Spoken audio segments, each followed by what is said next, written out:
Good evening and welcome to Tucker Carlson Tonight. You're looking at live pictures of the stage in Pensacola, Florida, where the president will hold a campaign-style rally in just a few minutes. We'll take you there as soon as he arrives at the venue, which is about 25 miles from the Alabama border. That, of course, is where Judge Roy Moore hopes to win a suddenly competitive race for the U.S. Senate. That's on Tuesday. First, though, we start tonight with two people who know what it's like to be on the campaign trail with the president. Former Trump campaign manager and chief strategist at America First Action, Corey Lewandowski, and Trump's former deputy campaign manager, David Bossie. Both are authors of the brand new book, Let Trump Be Trump. Welcome to you both. Dave Bossie, first to you. You traveled, of course, with the president before he does live events. What is his ritual before getting on stage? Well, he just sticks to himself. He reviews his remarks and really is thinking about the important messages that he wants to deliver that particular day. I think tonight it's going to be talking about the verdict of Kate Steinle, the atrocious verdict in San Francisco last week. This is the first time he's going to be able to address that in a rally. I think he's going to talk about building the wall. I think he's going to talk about our strong economic numbers, 220+ thousand new jobs today, 2.2 million new jobs since his election 1 year ago, the economic boom that we've seen through the sheer force of his will and his deregulatory pen. And I think he's going to spread that good news tonight in Pensacola. So part of it, Corey's got to be about the Senate race, just given the proximity to the venue. He has endorsed, in effect, Judge Roy Moore for that office. Is he certain that if elected to the Senate, Moore will support his agenda? Moore was opposed to Donald Trump during the primary, as you remember, but he's on board now. Are we certain of that? Tucker, it's a clear difference between the two candidates running for the Senate in Alabama. One is a big spending liberal who's anti-immigration, stopping illegal immigration, who is going to side with Chuck Schumer. And the other one, in Roy Moore, is going to support the president's agenda of moving America forward. So it's a very clear choice. This isn't a choice between two pretty good conservatives. One is a big spending liberal, and one is going to support the president's agenda. And that's why he's down there supporting Roy Moore tonight. Dave Bossie, you kind of wonder, so the National Democratic Party has basically made it impossible for any Democrat running statewide to come out as a pro-life candidate. They basically said, we're not accepting you.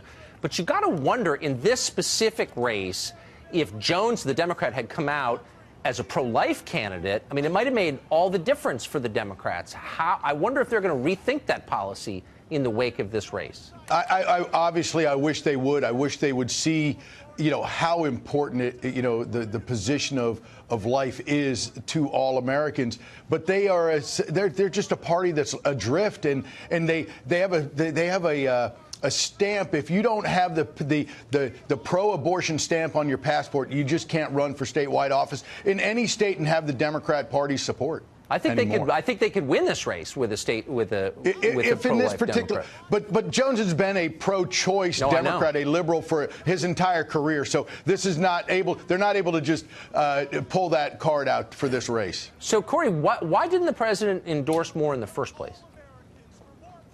Well, look, I think what the president went down to do is he went down and he supported Luther Strange, who was in the race, someone who he has worked with to get his agenda done through the U.S. Senate. He got to know Big Luther, and he went down and supported him. But as soon as that race was decided by the people of Alabama, Donald Trump got on board and is now supporting Roy Moore because the choice is very clear. You can go and have an Al Franken, Chuck Schumer liberal in Washington, D.C. from Alabama, or you can vote for a conservative in Roy Moore. Just for our viewers, that was Congressman Gates on the stage. I think we're watching Congressman DeSantis of Florida mount the podium. We're awaiting the president, who ought to be there soon, and we're going to go to that. Dave, in the answer to your first question, you suggested the president was going to talk about the border wall, a central promise of his campaign. More than a year since the campaign ended, no sign of the border wall. What's the timeline on that?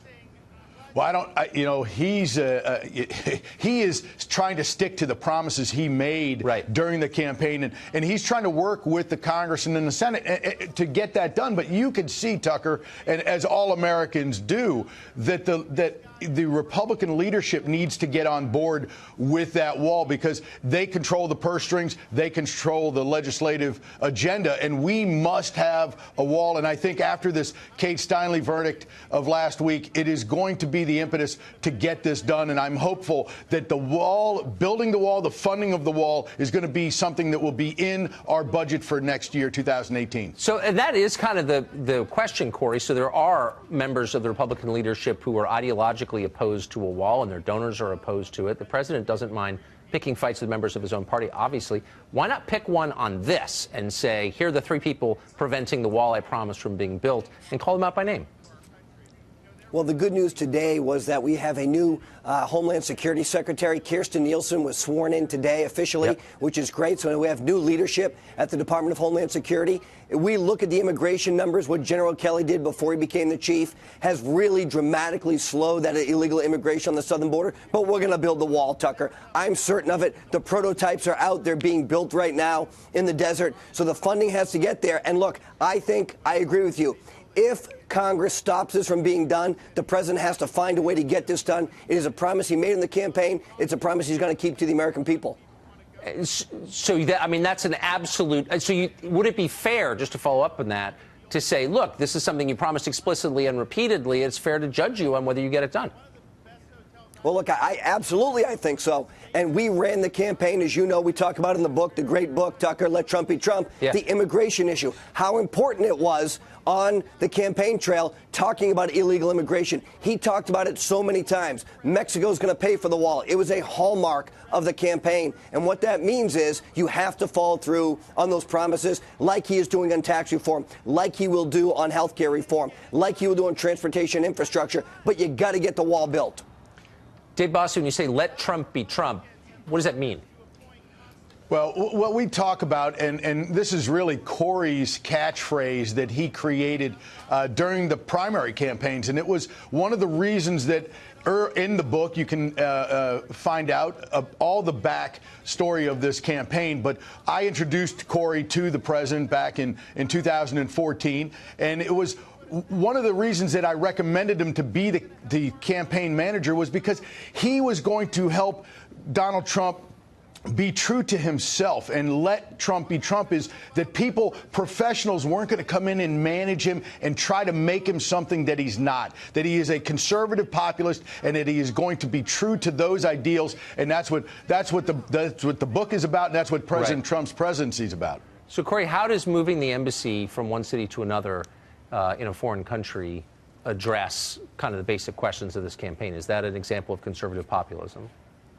Well, it is, Tucker. You remember, he talked about this on the campaign trail. And, I looked and have listened to other people who have been on the network saying 13 presidents prior to him have promised to move the embassy. In his first year in office, he made a promise, and he's now delivering on it because he's not a career politician. You go back and you look at the promises he made on the campaign trail, and he's now fulfilling those as the president. And what's amazing is the mainstream media can't believe it. They say, hey, look, he promised to do something. He's doing it because he's never been a politician. He's a businessman. And moving that embassy is a huge step. It is a generational step for the people of Israel. What about for the people of America? Well, look, it's very important. Israel is a very important ally of ours. They are our closest. We are helping them. They are helping us. They have an amazing wall built around their city, right? And what we can do is we can work with our partners. And the people of America, you know what they want? They want safety and security. And we have a lot of Jewish Americans here who have a lot of family back home. And this is something that community has longed for a long, long time. Gentlemen, thank you both very much, and congrats on the